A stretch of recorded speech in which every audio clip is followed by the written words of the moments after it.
Assalamualaikum warahmatullahi wabarakatuh. Perkenalkan, nama saya Teresya Andini. Di video kali ini saya akan mempresentasikan tugas presentasi ujian akhir semester dalam mata kuliah Manajemen PAUD yang diampu oleh Ibu Dr. Rita Aryani, MM.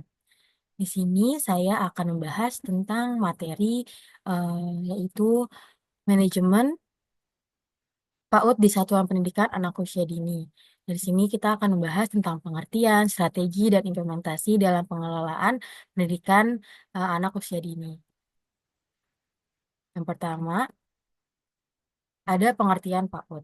PAUD adalah pendidikan yang ditujukan untuk anak usia 0 sampai 6 tahun yang bertujuan untuk mengembangkan potensi anak secara holistik yang meliputi aspek fisik, kognitif, sosial, emosional, dan bahasa.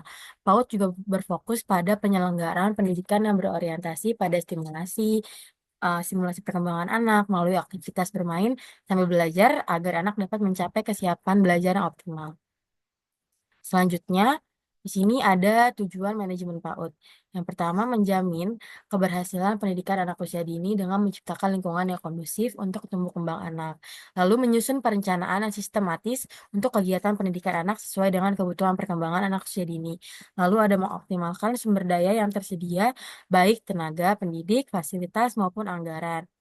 Lalu mencapai tujuan perkembangan anak yang menyeluruh yang mencakup aspek fisik, kognitif, sosial, emosional, dan moral.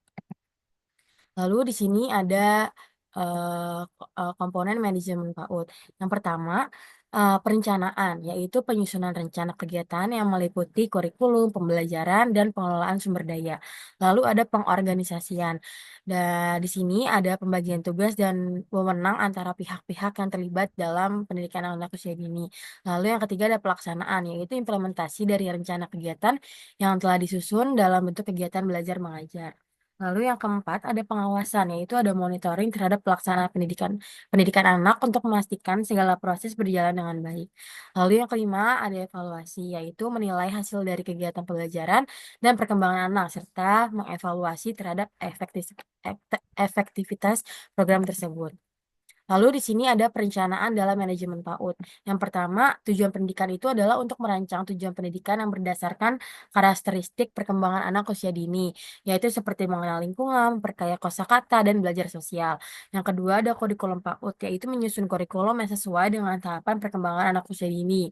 Nah, yang menggunakan pendekatan tematik atau integratif untuk mengoptimalkan pembelajaran.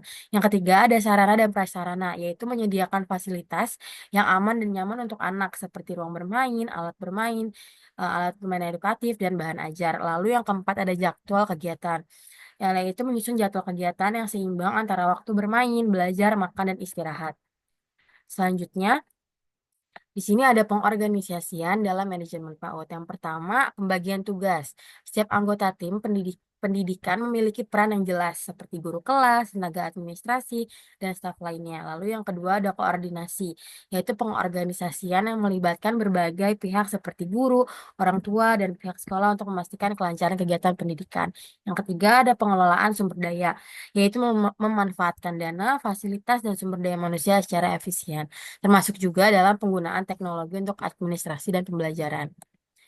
Lalu di sini ada pelaksanaan dalam manajemen PAUD.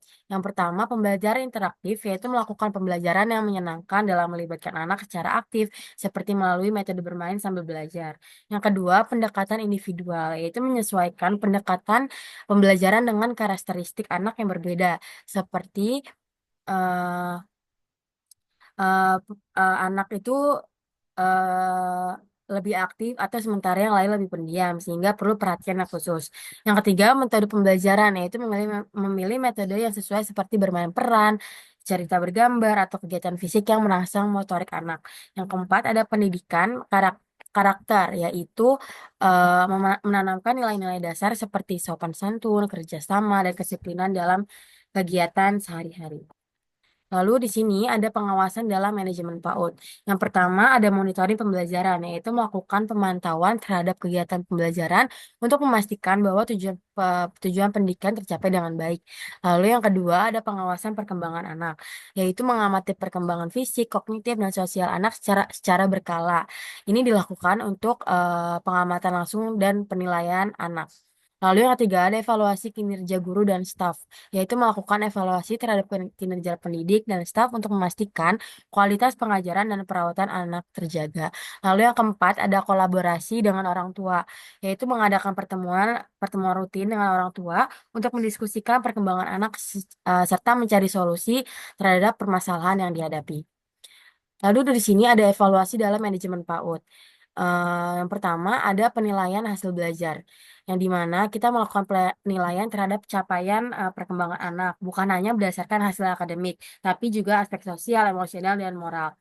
Lalu ada kedua, penilaian program, yaitu mengevaluasi efektivitas kurikulum dan kegiatan yang telah diterapkan. Apakah kegiatan tersebut mendukung tujuan pendidikan anak usia dini atau tidak? Yang ketiga, umpan balik untuk perbaikan. Nah, berdasarkan hasil evaluasi, melakukan perbaikan pada program atau kegiatan yang belum mencapai tujuan yang diinginkan. Selanjutnya ada strategi efektif dalam manajemen PAUD. Yang pertama, kolaborasi dengan orang tua, karena perlu orang tua dilibatkan dalam kegiatan pendidikan. Untuk apa? Untuk memastikan perkembangan anak optimal baik di rumah maupun di lembaga, yaitu di sekolah. Lalu yang kedua adalah pelatihan guru, mengembangkan kompetensi guru melalui pelatihan berkelanjutan mengenai teknik-teknik terbaru dalam mengelola PAUD dan pemahaman tentang karakteristik anak. Yang ketiga ada fleksibilitas kurikulum, yaitu kurikulum PAUD harus fleksibel untuk disesuaikan dengan perkembangan anak dan kemampuan setiap anak. Yang keempat ada pemanfaatan teknologi, yaitu menggunakan teknologi untuk mengelola administrasi, membuat media pembelajaran yang menarik, dan mempermudah komunikasi antara sekolah dan orang tua. Lalu di sini ada tantangan dalam manajemen PAUD. Yang pertama, kekurangan tenaga pendidik yang berkualitas. Karena PAUD masih kekurangan guru yang memiliki keterampilan khusus untuk mendidik anak usia dini. Yang kedua, keterbatasan dana dan fasilitas. Di sini banyak PAUD yang mengalami kesulitan dalam menyediakan fasilitas yang memadai, seperti ruang kelas yang ramah anak atau playground yang bisa diakses oleh anak.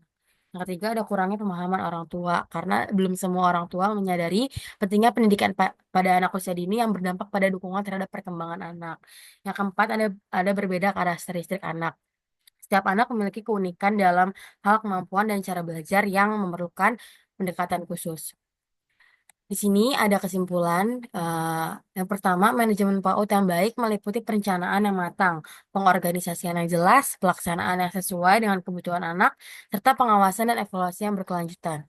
Kerjasama antara lembaga pendidikan, guru, orang tua, dan pemerintah sangat diperlukan untuk menciptakan pendidikan yang berkualitas bagi anak usia dini. Dan dengan manajemen yang efektif, PAUD dapat mendukung tumbuh kembang anak secara optimal dan mempersiapkan mereka untuk pendidikan yang lebih lanjut. Sekian presentasi yang bisa saya sampaikan. Kurang lebihnya mohon maaf. Wassalamualaikum warahmatullahi wabarakatuh.